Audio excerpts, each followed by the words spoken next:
Fourth chapter of In Love at Ease, Everyday Spirituality with Pramukh Swami.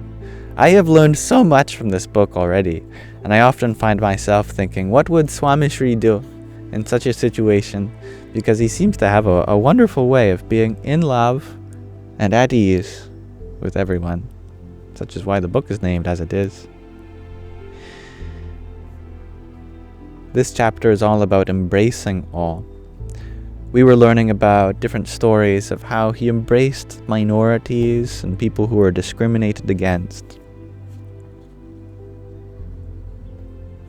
Once, Swamishri was touring the rural village of southern Gujarat. Dalubhai Madari had fulfilled his promise to Swamishri, and now he wanted Swamishri to return the favor. He had worked hard to overcome his alcohol and tobacco abuse issues. He stopped abusing his wife and children, even quit gambling, and adopted a vegetarian lifestyle. He hoped that Swamishri would grace his home in the village of Dedvasan. Dedvasan was not easy to get to. The tribal village was hard to access by car. Swamishri got to the village after an arduous journey through forest roads. Unfazed by the circumstances of the ride, he enthusiastically carried on with the Bhadramani's household visits to his devotees. It started to rain, and visited several homes. An hour into his Bhadramani's, it started to rain. The sadhus, the monks, tried to convince Swamishri to reschedule, as the roads would become even harder to navigate with the combination of rainwater, mud, and gravel. Swamishri refused to stop. The final stop in the village was Dalubhai's home. In his excitement, the bhakta, the devotee, had forgotten to think about where to seat Swamishri for the puja ritual. Some morning kind of sign of devotion they do towards their Ishta Devatas, the personal deities. He looked around, but there was nowhere Swamishri could sit in his cramped, dark hut. One of the sadhus suggested that Dalubhai clear the cowshed area of the hut and put a small piece of cloth down for Swamishri and the sadhus. Swamishri sat down and began the puja and arati ritual of Hari Krishna Maharaj. To his guru, it was all the same. The bhakta had tears in his eyes.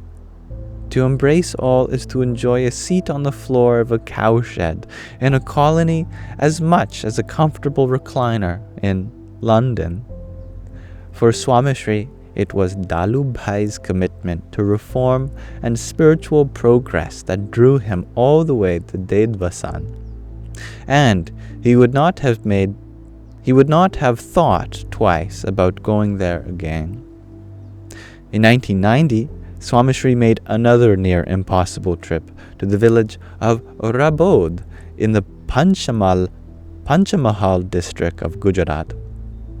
9-year-old Shambhu had invited his guru to the tribal village.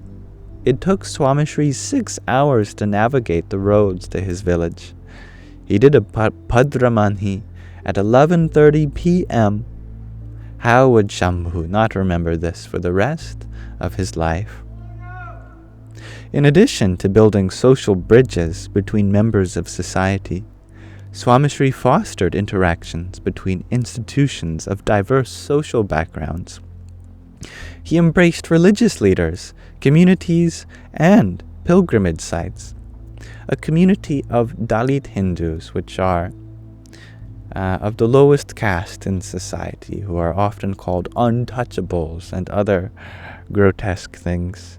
In Navsari, desired to have a Hindu leader inaugurate their Parikshit Majmudar ashram. Most of the time, religious leaders don't even go to communities of this caste.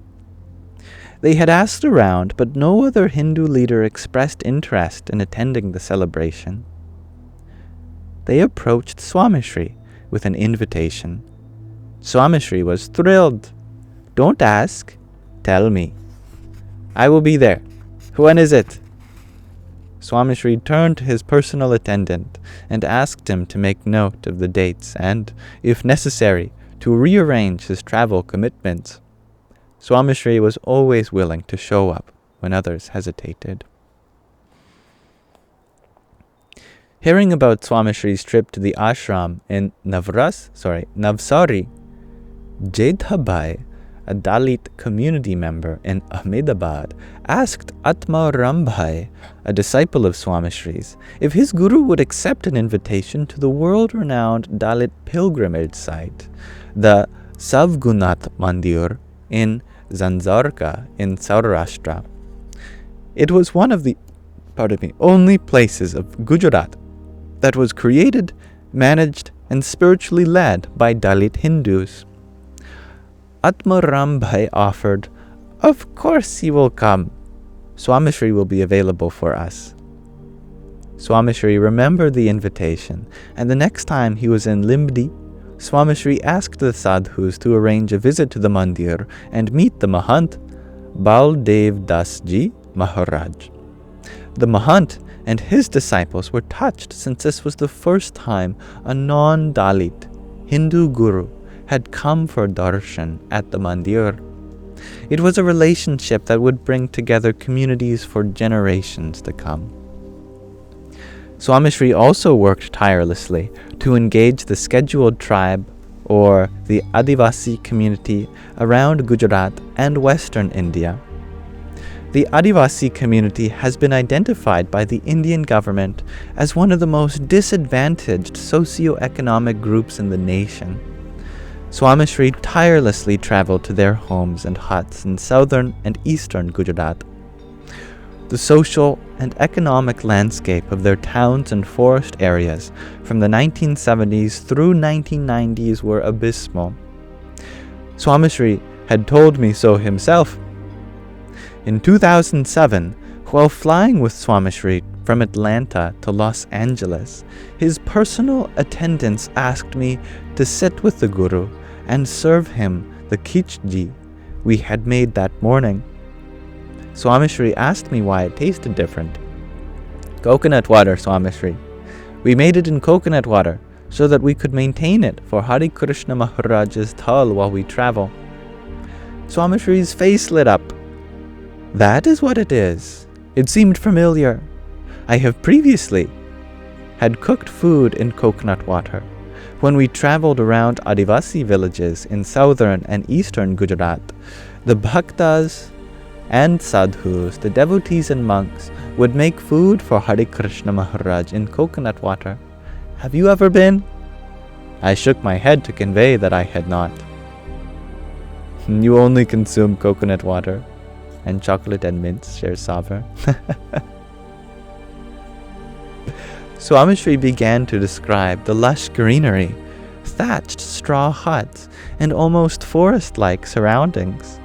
There was no electricity, no running water, and barely any fuel to run machinery. I listened attentively and was surprised by how much detail Swamishri could recall. I decided to joke with him.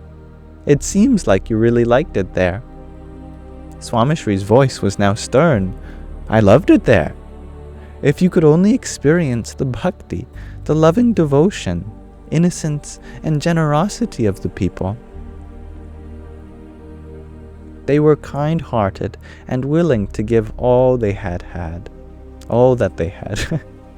Once, after traveling to 45 homes in those villages, the sadhus and I had received about 2 rupees in donations, which is like a few cents at even then, maybe even less. I could not control my disbelief. "Is that it? Doesn't sound like it was worth it." Swamishri immediately countered. "It was spectacular. I did not want to take anything at all, but their love and desire would not allow me to deny them the pleasure of putting a few rupees at the feet of Hari Krishna Maharaj's Murti," which is the sacred image of the divine that he carries with him everywhere.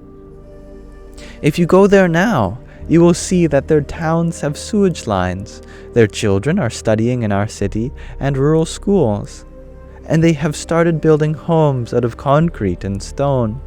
I only wanted them to treat each other well and to treat their bodies well. It was the only reason I spent days upon days in those villages. When I left, I would leave a list of names for Divya Swarupta Swami and others to follow up. I wanted each and every one of them to maintain their identity and religion, while living a healthy and moral lifestyle. I never judged them, I never manipulated them, I never wanted anything from them. Yogi, help those who need it the most. Give them love and support. God will be pleased if you can see all of them in His light. Swamishri spoke for about 20 minutes. He remembered names of people and villages as if he was just there the previous day. I was getting taps on my shoulder by the other sadhus and attendants. Others wanted to sit with Swamishri, but my guru would not let me leave. He was too busy showing me how to cultivate a mind and heart without corners. And I'm going to pause our reading of In Love at Ease there for now. So thank you for listening.